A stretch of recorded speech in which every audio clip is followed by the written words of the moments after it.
En réalité, le lancement de la campagne Hart au troisième mandat était l'aboutissement d'un contexte dans lequel nous étions. Si vous vous en souvenez bien, en janvier 2012, le président Pierre Nkurunziza avait annoncé qu'il avait l'intention de réviser la constitution du Burundi.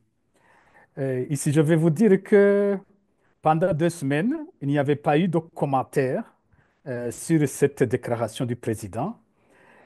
Et à un moment, j'ai moi-même été provoqué par la radio-télévision nationale du Burundi, qui m'a demandé si je voulais commenter ce projet présidentiel de réviser la Constitution. Et à ce moment-là, je me suis dit, mais en réalité, la radio-télévision nationale du Burundi donnait rarement la parole à la société civile. Et je me suis demandé si ce n'était pas un piège ou si c'est le président qui voulait qu'il y ait un débat sur son intention de réviser la Constitution.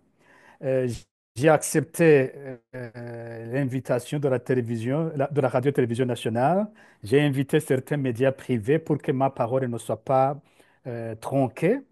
Et c'est alors que j'ai dit qu'en principe, en Afrique, nous assistons à des présidents qui ambitionnent de changer la constitution quand ils sont dans le deuxième mandat, qu'ils n'ont pas le droit de faire un troisième et qu'ils veulent lever le verrou constitutionnel de la limitation des mandats constitutionnels. Alors, quand j'ai lancé cela, ça a été le lancement du débat sur le troisième mandat de Nkurunziza.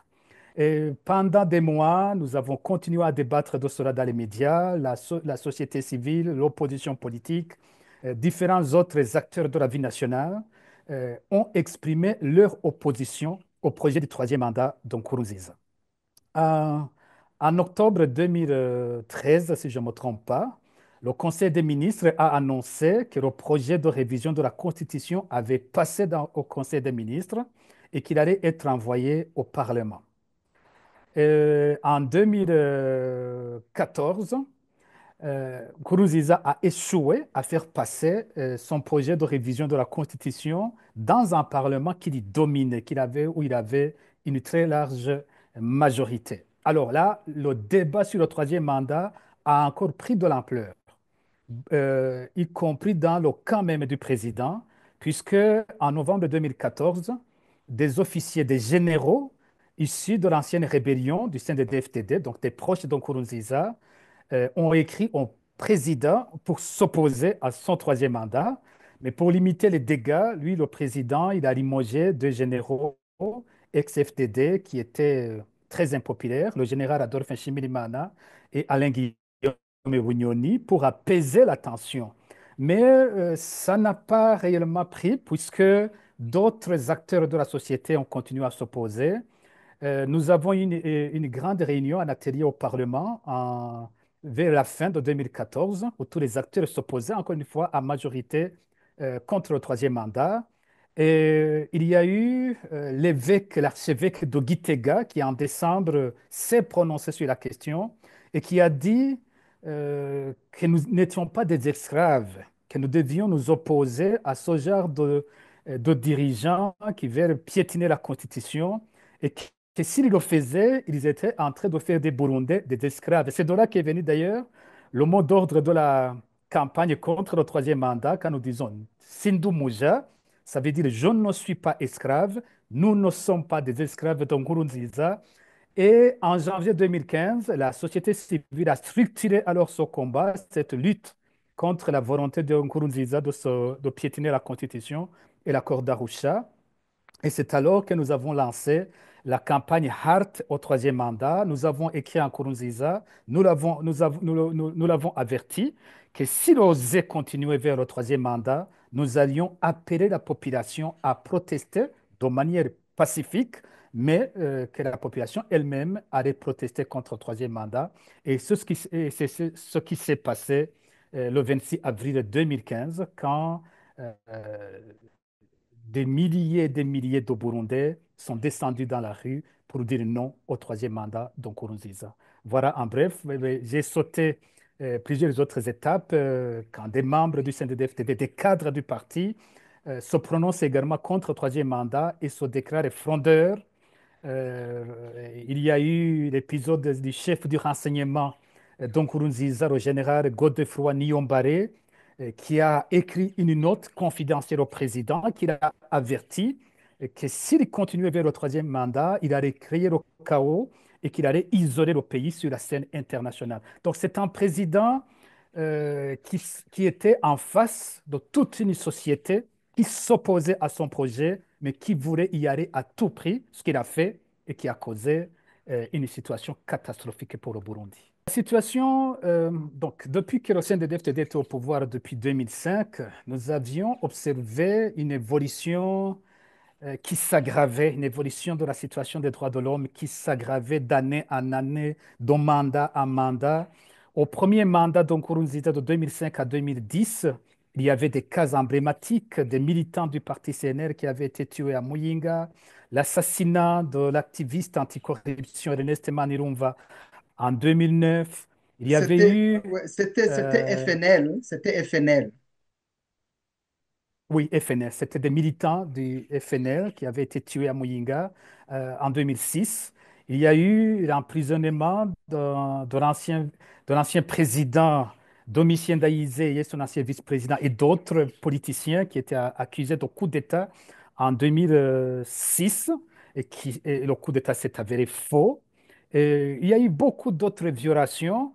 Mais on avait, disons que dans le premier mandat, on avait des centaines de citoyens qui étaient tués par le pouvoir, des dizaines plutôt, c'était en termes de dizaines, mais dans le deuxième mandat de 2010 à 2015, c'était des centaines. On avait le phénomène des exécutions extrajudiciaires des militants du FNR d'Agaton-Guassa, il y avait beaucoup d'autres violations. Et c'est dire que ce qui a amené la majorité des Burundais à s'opposer au troisième mandat, certes, pour nous, c'était la violation de la Constitution, c'était la violation de l'accord d'Arusha, mais pour la population, c'était le refus de ces violations des droits de l'homme, c'était aussi la situation de pauvreté qui s'aggravait dans le pays.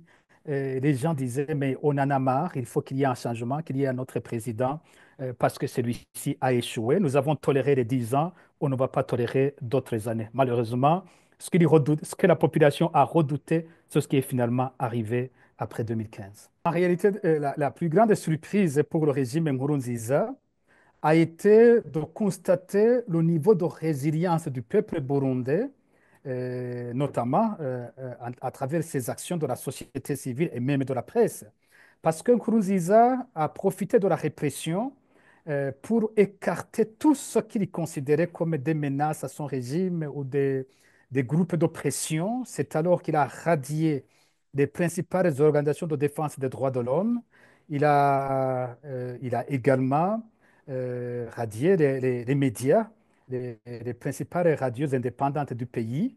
Et il espérait qu'avec ces décisions, les Burundais n'allaient plus avoir des canaux d'expression, que son pouvoir allait avoir toute la liberté d'opérer comme il voulait, sans aucun œil de surveillance, sans aucun watchdog, comme on dit. Alors, il a été surpris. Dans l'exil, on s'est organisé. La société civile a continué à travailler. J'ai même l'impression que les organisations de défense des droits de l'homme euh, aujourd'hui travaillent plus qu'elles ne le faisaient quand nous étions encore au pays. Au niveau du FOCODE, nous avons changé complètement tous nos programmes. Nous avons lancé la campagne Ndondeza contre les disparitions forcées en avril 2016. La campagne a documenté à ce jour près de 400 cas de disparition forcée. Mais je dois dire que le résultat de la campagne Ndondeza, ce n'est même pas en réalité son nombre de cas documentés, et c'est plus d'abord qu'on ait fait prendre conscience à la société burundaise de l'existence de ce phénomène. Si vous regardez les rapports d'avant 2000 avril 2016, les rapports sur la situation des droits de l'homme, vous n'allez pas trouvé le vocable disparition forcée. On ne parlait pas de disparition forcée, mais c'est le FOCODE qui a introduit ce vocable dans le narratif de la société civile. Et finalement, tout le monde aujourd'hui, que ce soit même le pouvoir en parle, même s'il nie, l'opposition en parle, tous les acteurs qui parlent de la situation au Burundi ne peuvent pas ignorer le phénomène des disparitions forcées. L'autre grand résultat pour nous, c'est le fait que même au sein des organes de répression, notamment au service national de renseignement, au sein de la milice Imbonerakure, ils ont cette impression qu'ils sont surveillés. Nous avons eu beaucoup de rapports, beaucoup d'informations, des cas d'agents du service national de renseignement qui ont eu peur de participer à certaines actions parce qu'ils disaient, mais est-ce que vous êtes sûr que le Focodé ne va pas savoir ce que nous avons fait? Donc, pour nous, ça c'est déjà aussi un résultat. Avant, dans des heures, les agents du renseignement enlevaient les gens dans les familles devant tout le monde en public et les faisaient disparaître. Aujourd'hui, ils se cachent avant de le faire. Ils enlèvent les gens dans des endroits cachés. Ils, ils cherchent à ne pas être reconnus. Il y a cette peur aussi sur les services de renseignement. Ça, c'est un autre résultat. Troisièmement, ce dont nous sommes plutôt fiers, c'est plutôt le nombre de personnes que nous avons pu sauver à travers nos alertes. Nous avons, c'est vrai que nous parlons davantage des personnes disparues, mais nous parlons rarement de ceux que nous avons sauvés. Il y a plein, des centaines ou des milliers. Nous recevons chaque fois des témoignages de personnes qui nous disent merci, je suis en vie parce que lorsqu'on m'a arrêté, vous avez alerté le plus tôt possible. Les gens qui m'avaient arrêté en cours de route, très rapidement, ils ont reçu un appel dont on ne sait pas l'origine, qui leur disait finalement, tout ceci est connu, faites attention, ne retuez pas. Focodé le sait déjà, Pacifique en a déjà parlé. Voilà, nous avons sauvé plein de gens par ces alertes. C'est ce dossier-là dont nous sommes aujourd'hui fiers. S'agissant de la résilience, je profite de cette occasion encore une fois pour encourager nos collègues de la société civile et de la presse. Ne vous lassez pas, ne vous découragez pas. Votre action est très importante et très bénéfique à la société burundaise.